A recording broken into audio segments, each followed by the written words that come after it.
Well, it's time for the thrilling conclusion of the two-part Are You Scared? Very scary. We got even more spring spooks coming your way. Ryan, tell them all about it. Oh, I'll tell you about it because next week, season premiere of Ghost Files Season 4, coming for you guys hot and ready, May 16th over on YouTube. How about that? And if you can't wait, then head over to WatcherTV.com where you can watch episodes a month early. That's right. And ad-free. That's right, they'll already be waiting for you. Or sit tight, and they'll be here for on YouTube, we promise. This video contains content that some might find disturbing. Viewer discretion is advised. I'm Ryan Bergara, and this is Are You Scared? You can let go of your hat now. A show where I tell my friend Shane Madej the internet's scariest stories. Today we're reading the second part of a special two-part story set in ye old Victorian void. And if you missed the first part, well, you may want to go watch that now. Good, yeah. Because this won't make any sense. Unless you want to Tarantino it. Eager to see what happens here. To the doctor. So bar your doors, douse your lanterns, and let's see if we can last until the first light. The Seven Whistlers, Part 2. October 20th, 1888. We have been miserably busy as of late, and the cook business has dulled considerably, at least in the public eye. It was a handy headline for the newspaper gluttons in the capital with its gruesome intricacies, but then came another scene from Old Jack, which they all swarmed to feast their eyes upon instead. We have been forced to sell the London house and move to my late father's Barnsley estate, as my unemployment has considerably dulled our monetary situation. So if you recall, he was fired from the hospital. And he's got to move to an estate, which sounds nice. Yeah, That sounds good. What a prison sentence. I guess it might be like going back to your childhood home. Going back to your childhood home after your failure in the big city. Yeah. And by failure, I'm talking about his idea to put a priest in a dark room overnight with a guy who ate his brother. That's a misstep. Ada is less than happy, but I cannot find it in me to argue. I feel out of touch lately. What was curiosity about George has become a growing obsession, and I am plagued with paranoia, hearing things and the like. Perhaps this return to the countryside in which I grew up will do me good, but I was far from happy here. October 25th, 1888. Strange things happen in these lonely northern villages. There is not the abundance of gaslights here that the capital is blessed with, and darkness breathes in this cold house by the collieries where the open mines sit deep in the moorland.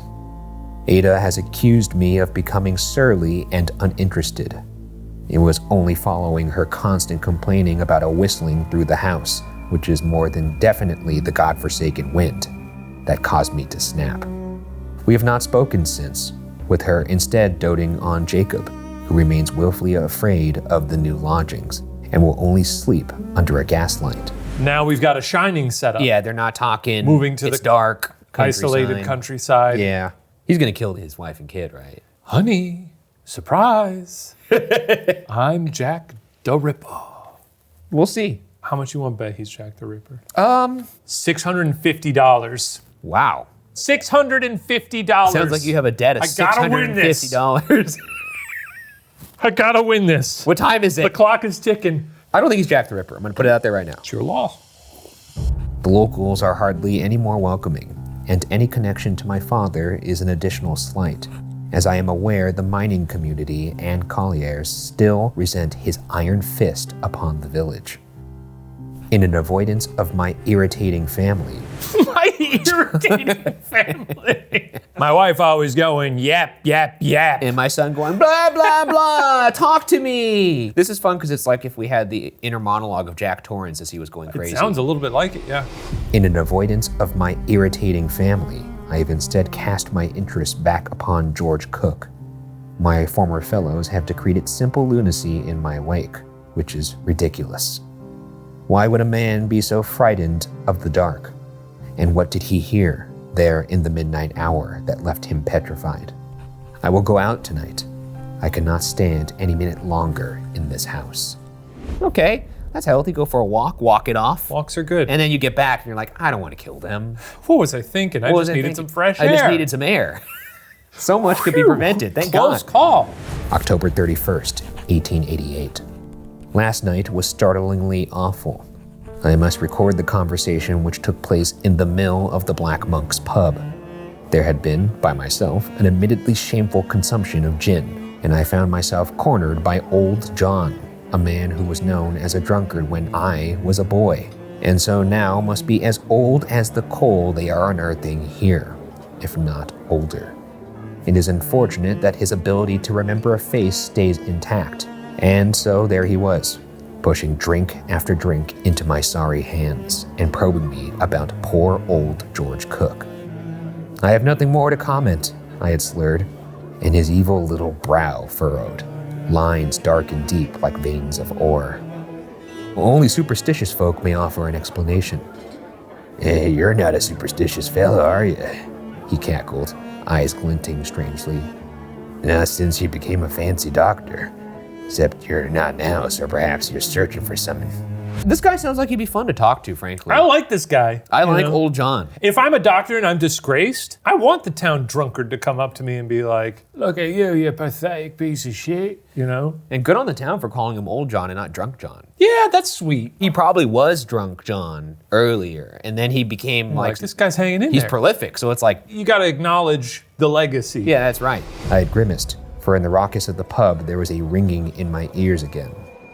No, not a ringing, a whistling. That awful noise, I grumbled, rotating a finger in one ear. Whistling like a damn songbird, some bumpkin is.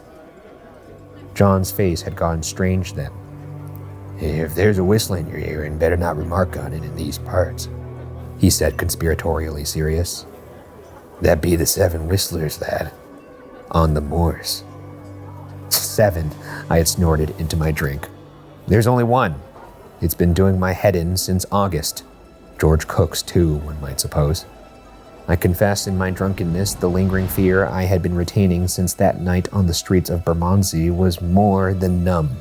But there was still a pang of it when I saw Old John considering me as though I was a specimen. Your old man never told you about the 7 whistlers? He clicked his tongue, the sound bleeding into the whistling.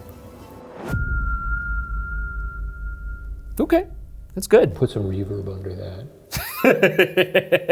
Don't put the reverb under me saying put some reverb under that. No, don't do that. No, yeah, do that. Get rid of the reverb on me right now. This is too much. Pitch up his voice, make it a very funny No, sounding don't note. pitch up my voice. You cannot pitch up my voice. His got lads in the north real spooked, so it has. Though I suppose you were never much in the mines. Yes, I haven't had much time for fairy tales. Not fairies, he had interrupted, eyes ablaze. Men who go on hands and knees in the mines and risk their sorry lives for sods like you to sit on piles of gold. They say that the 7 whistlers mean trouble. That if you hear 'em, it isn't long till you meet a sticky end. Look what happened here in the galleries. The men there's whispers. Before they got buried beneath the beams yonder, there was a whistling. I know we're in England, but I'm picking up big Quint from Jaws vibes from you. Yeah. I've settled into Quint from Jaws. It seems like it. You know me. Yeah, You know what I do. you know I do. Black eyes like a dog's eyes. You hackneyed old yokel, I had said, foolishly. Can you tell me anything other than this pagan trite? Just like your father you are, he jeered, an unpleasant sneer twisting his grizzled upper lip. Too frightened of the underground to go down. Sitting on your arse and watching the proper man hack away at the darkness. I told him when you were a boy about the 7 whistlers, but he never respected this land. There ain't nothing natural about this mining. You gotta give something back. You can't just take and take from under our feet and not expect the ground to swallow you right back. She's hungry, you see, the land. Your father got his claws into her and starved her clean. Now she's hungry. A very environmentally conscious story, wouldn't we say? Yeah. This is what happens when you take and take and take. A priest gets eaten. He's like Pocahontas. Huh? Yeah. Colors of the Wind. Yeah. A fraught story, I think. A fraught story. My mouth hung open, which seemed to spur him on as his tirade ravaged me. Why would you want to come back? He demanded, gin sloshing around heartily in its glass. I remember when you were a lad, you nearly died in the pit. Other blokes said it was a miracle you didn't. Some commotion about a bird. Your old man was raving mad by the time we pulled you out. Well, this is a new wrinkle. What about this bird? He almost died in a pit. A canary in the coal mine. Oh. Maybe, perhaps. Or maybe he just likes birds. I like birds. You like the way they taste? Some of them. I have never told a soul of this, and yet now I must confess that horrible memory. That broad, cold figure of my father towering above me, and that night whereupon he had decided to make me a man, once and for all. I was a sensitive boy, often ill, just as Jacob is, and so was often lavished upon with treats from my mother. Ooh, that sounds nice. Treats from mother. Saltwater taffy or something? Maybe a lemonade or a candy bell. Some rock candy. One of such gifts was a splendid canary christened Victoria, after the reigning monarch. A canary named Victoria. Oh, Victoria! Mother's brought me candy bells, Victoria. My father detested her and her trilling. He did not know that her company was what soothed me in the late hours, petrified of the shroud of darkness that dusk delivered. It became so unbearable that I could not sleep if not for a candle burning away. He must have tired of having a pansy for a son, for one evening I was accompanying him to the colliery and had heard, suddenly, that trill emanating from his overcoat. I could only watch in horror as he drew into his pocket and shooed sweet Victoria into the dark, sloping mouth of the mine, where she ebbed away like a dying flame into darkness. "Well, boy," he had said, stiff and uncaring of my tear-filled eyes.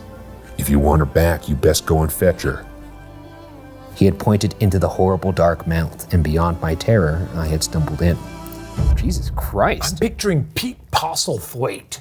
What is he? Who's he? What's a Pete Postlethwaite? The dying father in Inception. Oh, And the man who sold James the magic beans. Yes, yes. And James and the Giant Peach. I could see that. I was picturing Daniel Plainview, but I was also kind of picturing like a Logan Roy type kind of as well. Well, that's a departure. Not really. Oh, Logan Roy. I was thinking Logan Paul. That would Genuinely. be quite a different take on the role.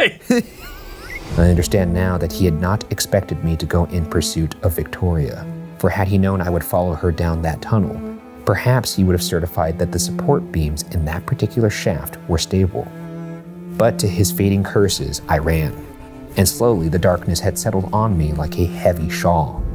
If I had been afraid of the attic in candlelight, this was something else entirely.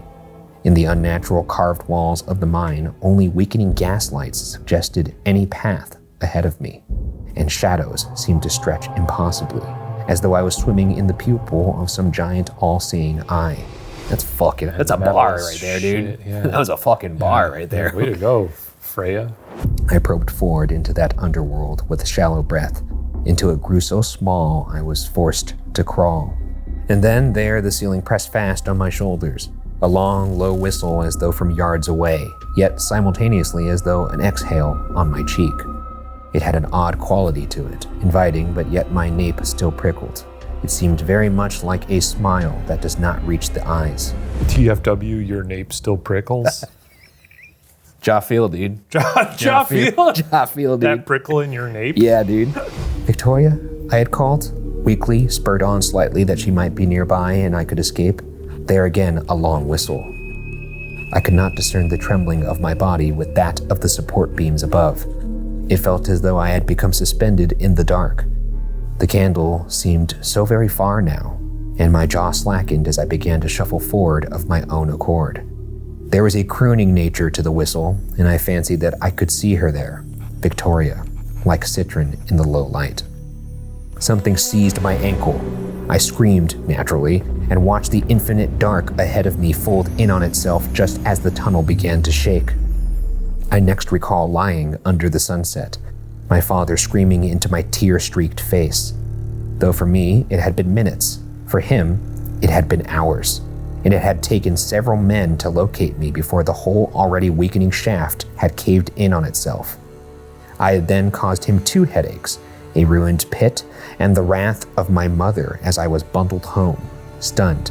It was only then, in my bedchambers accompanied only by silence, that I remembered. Victoria never whistled. She sung and trilled, but she never once whistled as I had heard, down in that mine shaft. I never told anyone, but yet it lingers, And perhaps that is why I probed further with the old fool. What does it mean? I begged, my heart afuddle, seeing that old, weary open mouth of the pit in my memory. If I hear it, what will happen to me? John just smiled, awfully knowing. Is it incisors? I should know this because my dad's a dentist. Incisors. Incisors. That's what I thought it was something else. It's okay. I'm sorry, Dad. You're not a dentist. I am not. His incisors were as brown as the grin of the mine, and I knew the words that followed would call to me as much as that whistle. The whistlers, though, there are 7, boy. They fly in 6. They whistle to look out for the 7th. What do they do when they find him? The 7th. His eyes were so pallid, so dark, an inkwell unsteady on its glass tiptoes, falling and pooling across parchment. I found myself swallowed by his gaze, drowning in a frigid black sea. If you don't give back what you have taken, when they find the 7th, lad, he croaked, barely a whisper, they say the world will end. And then he laughed and laughed, his frail old body shaking as I stumbled to my feet into the night, the sky bearing down on me, on my knees in the middle of the street. Some kind stranger bundled me into a cart and delivered me, clutching a burning candle, to the doorstep of my most displeased wife. How would Mari react? If like a Lyft driver just dropped me off and just threw me out of the car. Mari. Oh, John. Oh, John. He said the unkindest things. Yeah, your friend said they called an Uber for you. What would Sarah do? She'd be fast asleep. I think she'd be pretty concerned. Because She would be, but she'd be asleep. we've had a She's a scenario deep where this sleeper. has come into play where you had sent a picture and we were in London to assure her that you were not drunk. And the picture you sent was the perhaps drunkest photo of the me. drunkest man I've ever seen in my life. Yeah. Can we show that picture? We can show. It's so From 2017.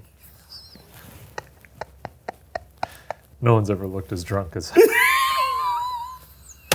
I like that instead of you texting her back, I am not drunk, or like something like to that effect, you texted her a selfie instead to reassure her, Yeah. all's good here. Yep. And it was evident upon one glance at that photo that all was not good. Some kind stranger bundled me into a cart and delivered me, clutching a burning candle, to the doorstep of my most displeased wife. Ada, darling, I begged, insisting we get out of this place, but her face was stony, and so I made haste to put this to paper. I could not make sense of it. Who is the 7th, and when will he come? November 1st. 2 days have passed since that forsaken night. I cannot write much, but today I've made a grave discovery. They found old John, mangled in the colliery, and I know that there are already whispers of our meeting.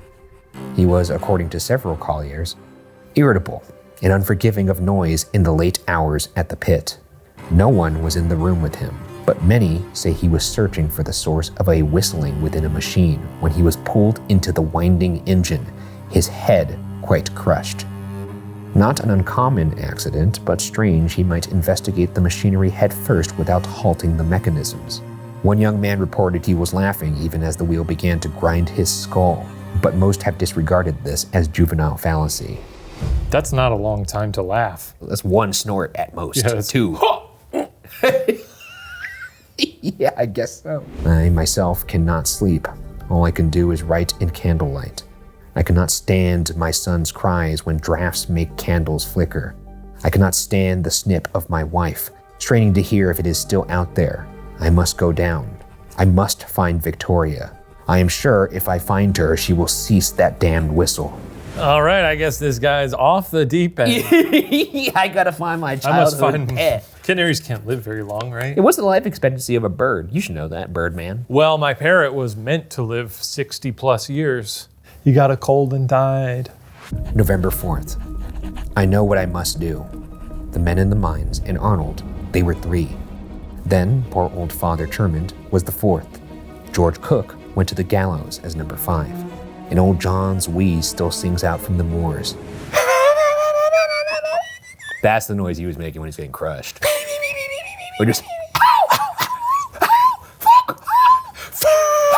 And old John's wheeze still sings out from the moors, the 6th in this tale. And it is not hard to guess with this whistling in my ears. Who is the seventh? It wanted me as a boy in that never-ending tunnel, and yet it is not done with me still. It is hungry, but I am not the only one in my house who hears strange whistling in the night. Ada would not go quietly, but Jacob, in his yellow night clothes, looks just like dear Victoria when she fled into the tunnel all those years ago. Is he about to fucking sacrifice one of his family members?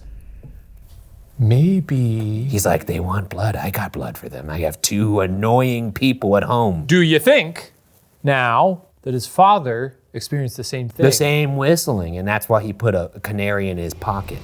November, the end of it all. It is late. I cannot recall what time. I have made sure the men have hollowed out the mine, the very same one my father bid me down. They were unhappy, but did not refuse the tidy last sum of savings I had hidden away. She was finally asleep as we left, and may still be now. My son did not cry on the journey, but he did ask for his mother, which was rather more needling. I told him all was well. A boy should trust his father. The rain lashes us as we cross the moor, but beneath the velveteen sheets of it, thick and heavy, the opening of the mine gapes at us, tongue of shadows lolling, waiting. I understand now that old John was right. You cannot take what you cannot give back. The wind howls, and yet I hear that whistle, crying out to me, singing from the lungs of the earth as we draw closer. I still have my gaslight, but it is dark, and I am a little afraid. Jacob tells me he is the same. I'm enraged. Does he think I am not when I hear the whistle echoing through the night? Victoria will show you the way, Jacob, I roar, buffered by the wind. Bring her back to me. Bring back my bird, son! Please. It's a perfectly sane request. If she doesn't respond to Victoria, she will respond to my little cuckoo. Into the hole, boy. He is afraid of the dark, but in this moment he is more afraid of his father. So he crawls into the mine until he is a carnation speck in the distant end of the tunnel. And there is silence. Blissful silence on the moors. Old John was right. He was as mad as a hatter, but he was right. He, as Daniel 2:22 proclaims, knows what is in the darkness. November, in the light. Ada screamed as I returned home. Screamed and screamed, and yet the world is quiet now without the whistling.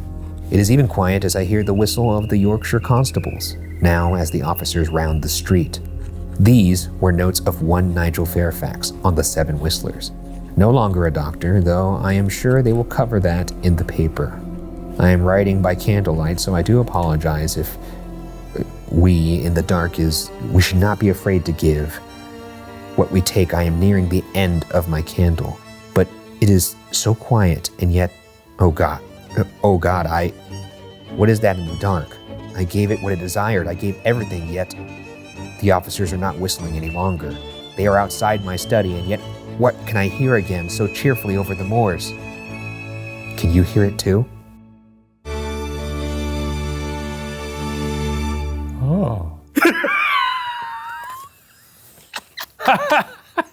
Oh. So it appears that there needed to be 7 victims to this mine. He tried to make his son the 7th. But mine spit it out. Or the kid is still alive. He's a mine boy. His dad sent him into the mine.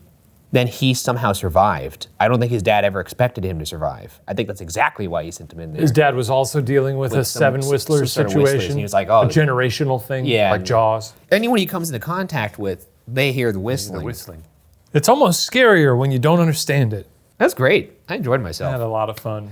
Okay, well, that story was written and submitted to us from Freya Richardson, and it's been modified to fit this show. Very big thank you extended to Freya. That was amazing. It was a lot of fun. Really good prose there. I loved it. Thank you to all of you for watching, and remember to leave a comment telling us what kind of stories you'd like to hear. Do you like these multi-part ones? Also, maybe some theories on what you believe that story was. Or if you want to be on the next Are You Scared, maybe you could submit a story yourself using the link below. And tune in next week for the season premiere of Ghost Files Season 4, the first of 2 seasons this year. It's gonna be a good one. Now I'm scared. So, art thou scared?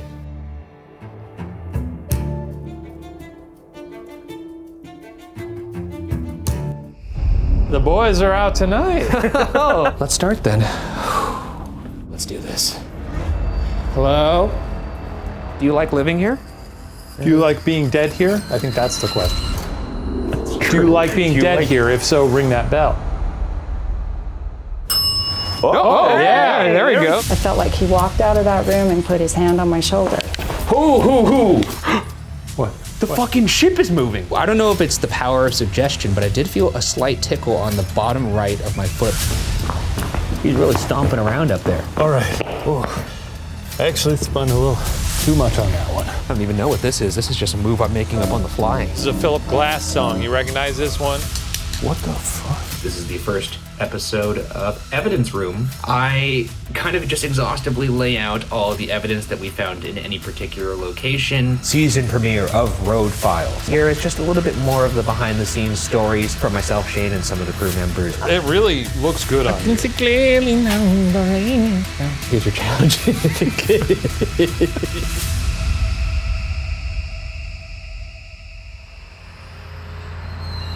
It looks like we just had like a one-night stand and we're both just like putting our clothes back on the bed. Not talking, just like, well, The money's on the dresser. that was the best hunt we've ever had.